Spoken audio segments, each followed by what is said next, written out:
Hi, ako si Arthur Sendanya, 21 years old, ang lokal na manlalaro ng Rosario, Pasig City. Mabigat ang laban, partner. Gawa. Madulas ang sahig, ha? Madulas ang sahig, ha? Madulas. Nako, pumasok. Ito na, Sendanya. 19.7 seconds ang nalalabi. Pasok ang unang free throw. Sendanya.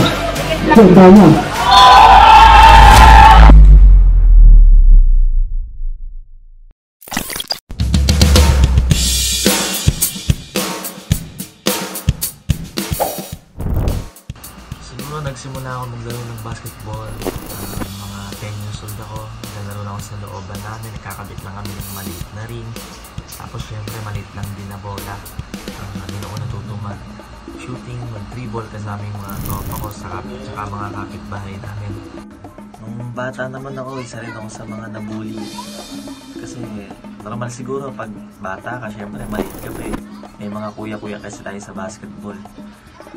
Dati nakikitira lang ako, yung tipong, kuya, paisa ako, tag-isa tayo dyan sa shooting. Nagsimula naman ako maging varsity player nung grade 6 ako sa Rosario Elementary School. Kaming first batch na nagbuo ng varsity sa Rosario Elementary School kahit gano'n nakatanda yung school na yun. Isa kami sa mapalad na nakabuo ng varsity. Tapos napag-champion namin yung school, cluster meet, city meet. Pagdating naman sa division meet, doon kami nagkaharap ng private school na PCC, Pasig Catholic College.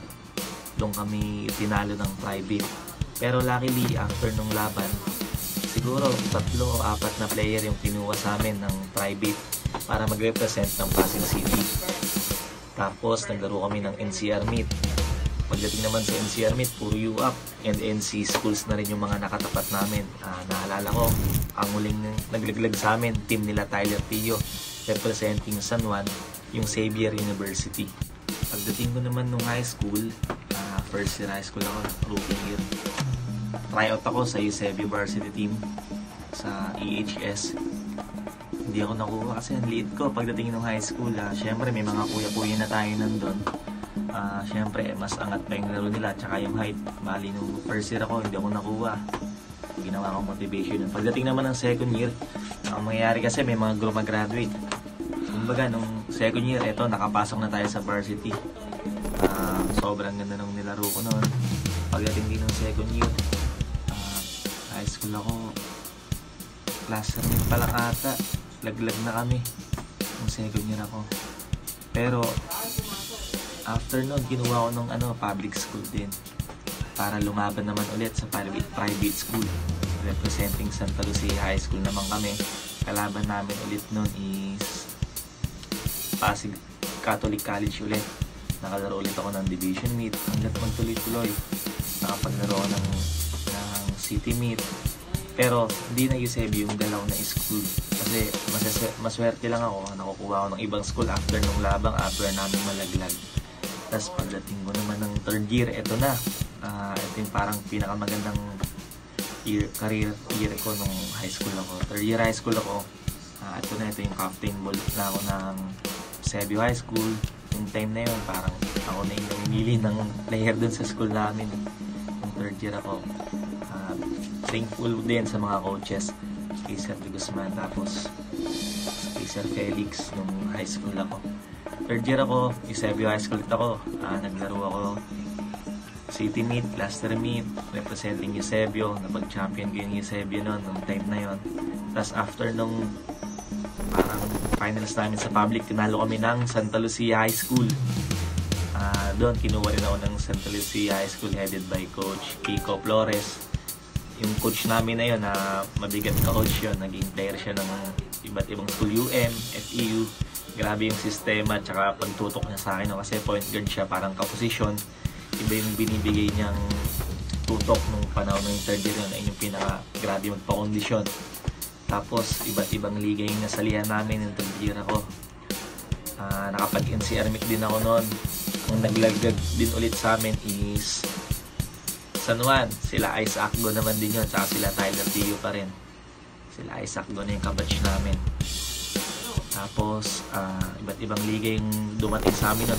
FIBA officiating games, yung Guam Invitational, nilaroan din namin yan, pati mga liga sa Cainta, sa Antipolo, dinadala kami ni Coach Keiko nung time na yon.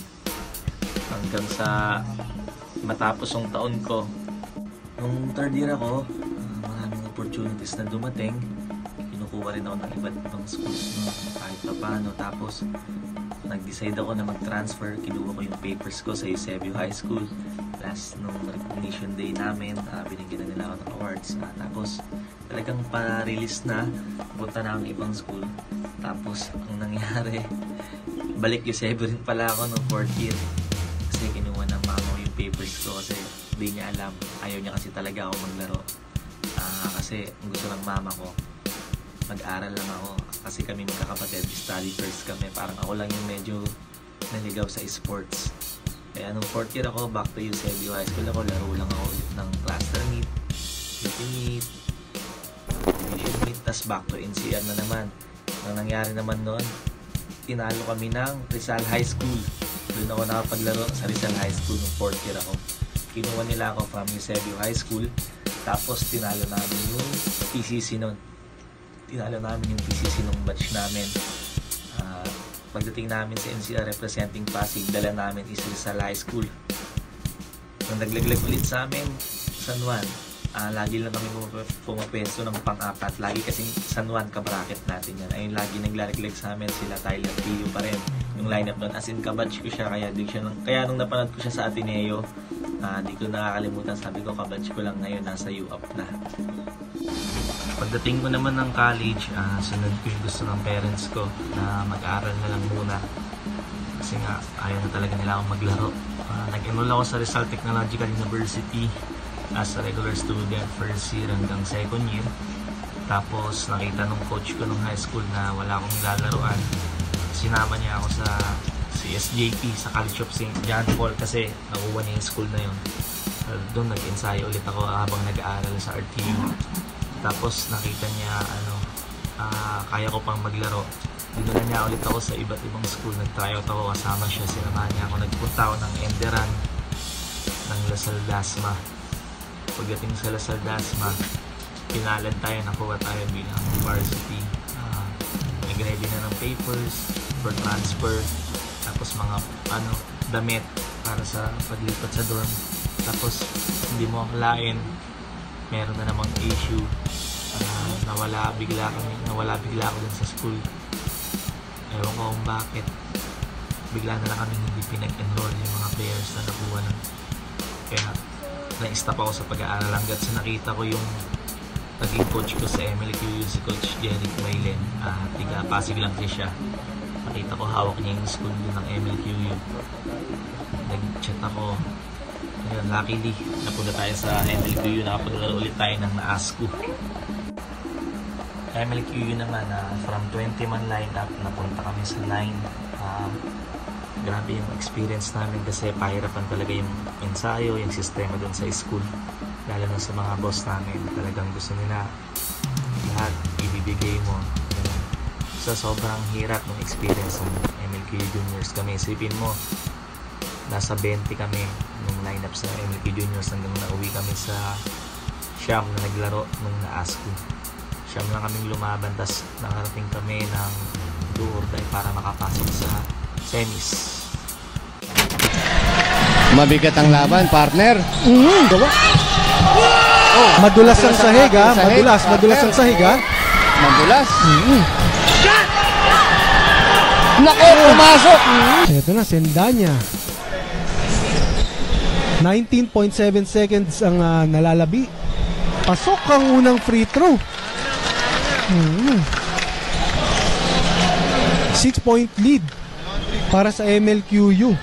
Si Derek Carlo, paikot-ikot Shooter sa kabila Ngayon, pasok. Para sa akin naman, tatlong bagay na magandang katangian ng isang manlalaro. Una-una, dapat disiplinado ko sa sarili mo. Pangalawa, dapat work hard, alam mo yung pangarap mo. Tas pangatlo, dapat stay hungry kung gusto mo talaga maabot yung pangarap mo. Para naman sa mga nangangarap na makatungtong sa high school level and college level ng basketball, isa lang yan, habang bata ka dapat nagsisimula ka na, nag-i-ensayo ka. Dapat alamin mo kung gusto mo ba talaga yung basketball. Pero isang payo lang, kapag naglalaro ka ng basketball habang nasa school ka, siguraduhin mo sinasabay mo talaga yung pag-aaral kasi iba pa rin yung may pinag-aralan ka. Tsaka isipin nyo gaano karaming player yung meron sa Pilipinas, tas ilang team lang yung meron sa PBA. Isipin mo paano kapag di ka nakapagtapos ng pag-aaral. Kaya mas mahalaga pa rin yung pag-aaral na isabay sa pangarap habang nagbabasketball. Pagdating naman sa iniidolong player sa PBA, pagdating sa PBA, isa lang na idol ko dyan, si James Yap. Talagang sobrang humble, tapos yung mga galaw niya, iba talaga kumpara sa ibang player. Ngayon, medyo tumatanda na kasi pero idol pa rin. Pagdating naman sa NBA, Kobe Bryant, tsaka Stephen Curry. Parang ang basic ng basketball sa kanila. Tapos pagdating naman sa mga lokal na player, meron talagang hinahangaan din dito mismo sa barangay natin. Sila Andy Poblete, Jonathan Boholano, yan, isa yan sa idol. Tapos pagdating sa mismong lugar namin, si Kuya Glenn Santos. 27-16. Number 8. Dinerecho na rin. Basket by number 8. Apple.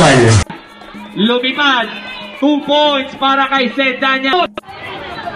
Side step again. Ang galing. 2 points para kay Sendanya. Teardrop. Lucky bounce para kay Sendanya. Sendanya. Number 8. Number 8. Dumiretso na. Inakol sa gitna. Nakalusot. Side stepping move. What a move! 14 seconds to shoot. Number 8. Apple.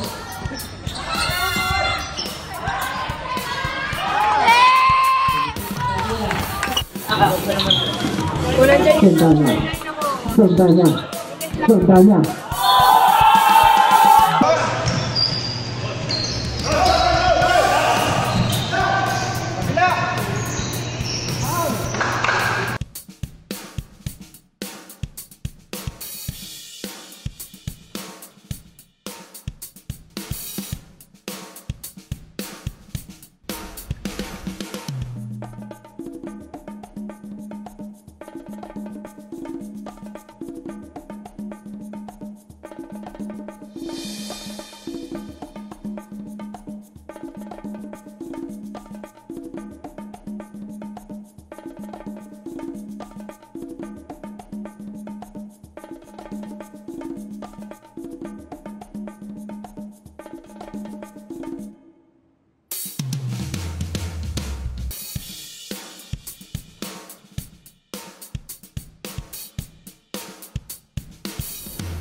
Mabigat ang laban, partner.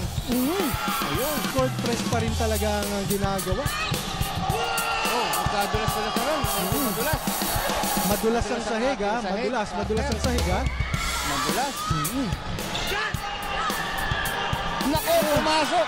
Ito na, Sendanya. 19.7 seconds ang nalalabi. Pasok ang unang free throw. 6-point lead para sa MLQU. Si Derek Carlo, paikot-ikot na. Shooter sa kabila. Ngayon, pasok ulit. Maraming salamat po at supportahan natin ang local hoops para sa iba pang kwentong lokal ng mga tulad ko.